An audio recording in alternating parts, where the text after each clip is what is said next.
Morning world, Hippy Trev here. It's another day in paradise, and yeah, it's been raining pretty much every day for the last 4 weeks. So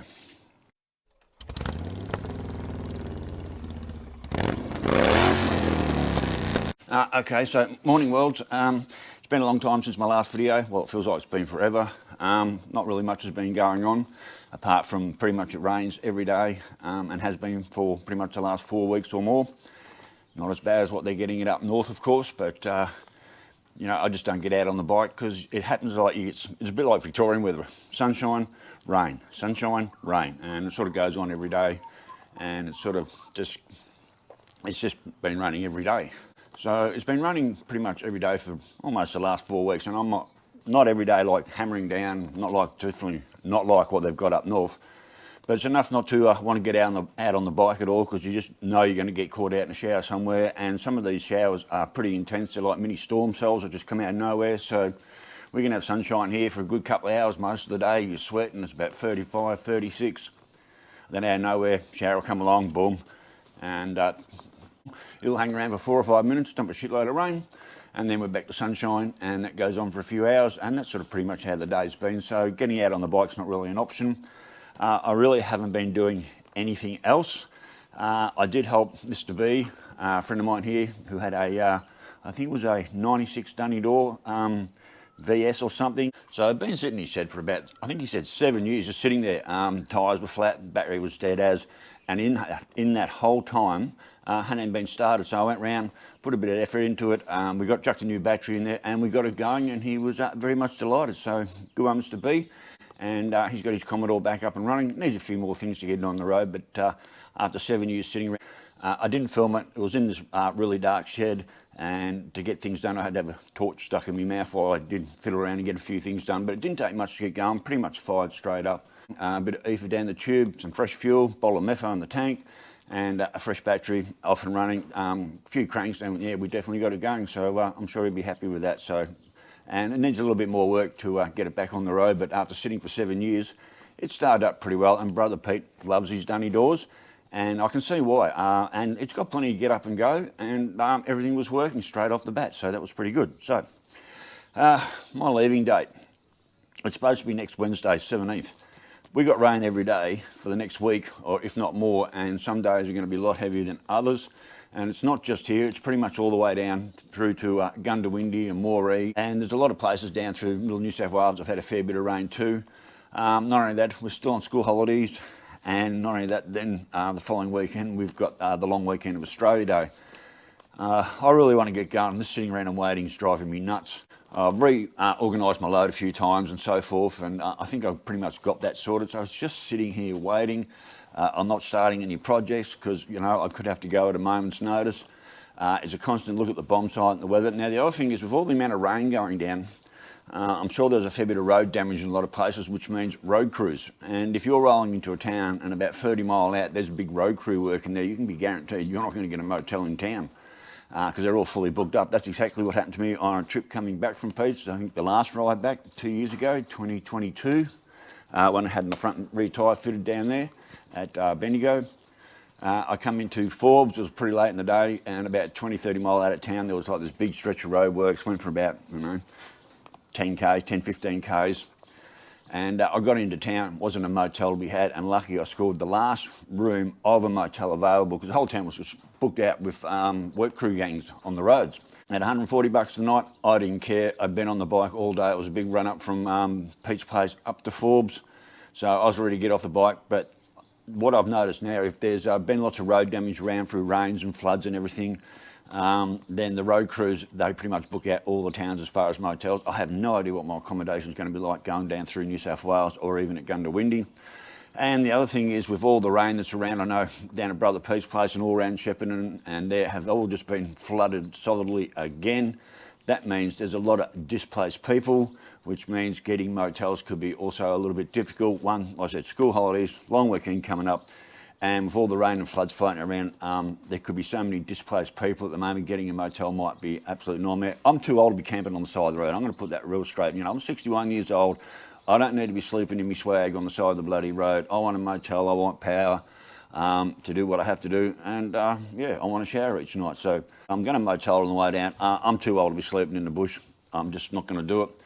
So accommodation could be a bit of a problem at the moment as well. So unfortunately for me, my leaving date might be pushed back even further, and I'm really hating that because I just want to get down there. I want to get on the road and go, but I'm not going to go travelling if I'm going to, maybe, because there's more rain around. This isn't over. There's so much more rain around, and this could go on for another week or more. I do not want to be on the road and caught out somewhere on the bike and stuck in a town with no accommodation maybe, or just, you know, like people being displaced from their homes. They need somewhere to go. You know, there are refuge centres, but, you know, at the same time, everything else will be just overflowing. So I don't want to put me in a situation where I could be caught out like that. So I do have time before I have to go, but like I said, the waiting around really, really sucks. So now getting the Hippy tyre, I'm not putting it on the bike. I keep going over this front tyre here. This is my brand new one. It's not a poof to white wall. It's the 402. The one on the front here I think is a 403 because it's a white wall. Or it might be the 404. I haven't got my glasses on, I can't tell. So this is a Dunlop 402. I highly recommend these tyres. Recycle Hooligan just bought himself some Dunlop 404s, I think he said, after my recommendation. And mate, I'll tell you why I recommend these tyres, and here goes. So I had this front tyre fitted in Victoria in 2022, and I have just clocked 6,800 miles on that front tyre, and it's about half worn. Now that's absolutely amazing. So I reckon I've got at least another 2,000-3,000 miles in it. So 6,000 plus nearly 7,000 miles, you're looking around 1,100 Ks on this front tyre. That's a Dunlop.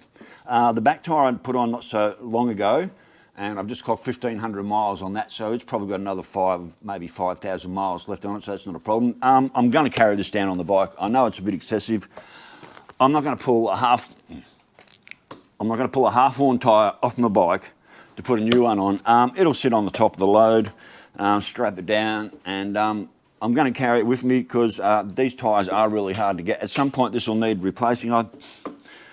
I reckon I've got at least maybe 1,500, 2,000 miles left in this front tyre. Well, that easily gets me down to Victoria, and a little bit of running around, which means I can get the tyre put on and changed down there, and that's how I'm going to do it. So anyway, Recycle Hooligan, that's why I go for Dunlop, especially on the Harleys and the big heavy bikes. I highly recommend these. They've got a long wear life. They're a good solid tyre, and it's good value for money. And because they're the ribs, they're extra.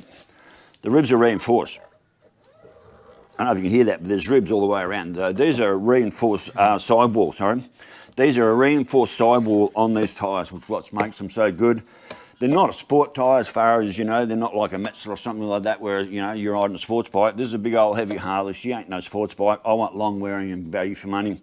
Dunlop 402s, can't go past them, front and back. And I don't care whether I have a poof to white wall or not. So anyway, well, look, that's really what's sort of where I'm at the moment. Sun comes out, stinking hot, humid, sweating like a pig. Clouds come over, it rains. Clouds piss off, sun comes out, it's hot and humid, and you sweat like a pig. Then the clouds come over, it rains, and this is how it's been going pretty much every day for the last 4 weeks. So I'm chomping at the bit to go, I want to go. So at this stage, I'm not prepared to get out on the road with this much rain around, and it is from here pretty much all the way down to Victoria. Like I said, around Pete's Place and Shepparton and Rochester and all them places, they've just had massive floods, and there's no guarantee that's the last of the rain. It seems to be that sort of year. So I hate sitting around waiting. I could maybe start a model, but I really haven't got my head in the game to be building model at this stage. I'm still in the I've got to get out of here stage, so I'm not starting any projects because, like I said, even there could be a stage that comes that I have to go at a moment's notice whether I really want to or not. So that's always just sort of hanging there. And like I said, it looks like I will be putting this leave day back because like I said, it's next Wednesday and we've got rain every day for the next week and on.